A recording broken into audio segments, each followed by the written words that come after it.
நீங்கள் பார்த்துக் கொண்டிருப்பது நியூஸ் 21 செய்திகள். தமிழ்நாடு செய்திகளை உடனுக்குடன் தெரிந்து கொள்ள நியூஸ் 21 செய்திகளை பாருங்கள். உண்மை, உழைப்பு, உயர்வு. கரூர் குளித்தலை அருகே தோகைமலை ஒன்றிய பகுதிகளில் ரூபாய் 1.93 கோடி மதிப்பிலான நலத்திட்ட பணிகளுக்கு பூமி பூஜையிட்டு பணிகளை துவக்கி வைக்கும் ரூபாய் 2.72 கோடி மதிப்பில் முடிவுற்ற நலத்திட்ட பணிகளையும் எம்எல்ஏ மாணிக்கம் திறந்து வைத்தார்.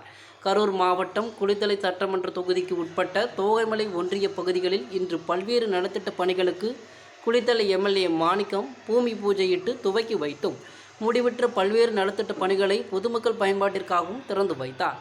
தோகைமலை மேம்படுத்தப்பட்ட அரசு ஆரம்ப சுகாதார நிலையத்தில் நமக்கு நாமே திட்டத்தின் கீழ் ரூபாய் 29.45 லட்சம் மதிப்பு பிரசவம் பின் கவனிப்பும் அரை கட்டணத்தையும், பாதிரிப்பட்டியில் 15வது நிதிக்குழு மானிய திட்டத்தின் கீழ் ரூபாய் 39.53 லட்சம் மதிப்பில் கட்டப்பட்ட துணை ஆரம்ப சுகாதார நிலையத்தினையும், வீரவெளியூரில் ரூபாய் 35 லட்சம் மதிப்பில் கட்டப்பட்ட புதிய ஆரம்ப சுகாதார நிலையத்தினையும், கல்லடை ஊராட்சி மேல வெளியூர் மற்றும் தோகைமலை ஊராட்சி தீர்மானிக்கம்பட்டியில் ஊராட்சி ஒன்றிய துவக்கப்பள்ளியில் ஒன்றிய பொதுநிதி திட்டத்தின் கீழ் தலா ரூபாய் 32.83 லட்சம் மதிப்பில் கட்டப்பட்ட தலா 2 வகுப்பறை கட்டிடத்தையும், கழுகூரா உடையாம்பட்டியில் நபார்டு திட்டத்தின் கீழ் ரூபாய் 21.50 லட்சம் மதிப்பில் கட்டப்பட்ட வகுப்பறை கட்டடத்தையும், கூடலூர் ஊராட்சி உடையாப்பட்டியில் ரூபாய் 84.72 லட்சம் மதிப்பில் கட்டப்பட்ட கூடுதல் புதிய 4 வகுப்பறை கட்டிடத்தையும் எம்எல்ஏ மாணிக்கம் இன்று திறந்து வைத்தார்.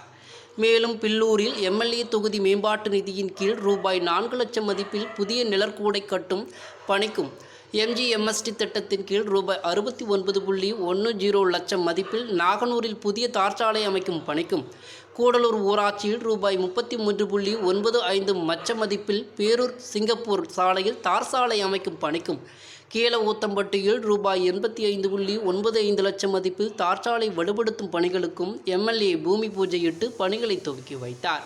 இந்நிகழ்வின் போது முன்னாள் எம்எல்ஏ ராமர், முன்னாள் யூனியன் சேர்மன் சுகந்தி சசிகுமார் உள்ளிட்ட திமுக நிர்வாகிகள் மற்றும் அரசு அதிகாரிகள் பலரும் உடன் இருந்தனர்.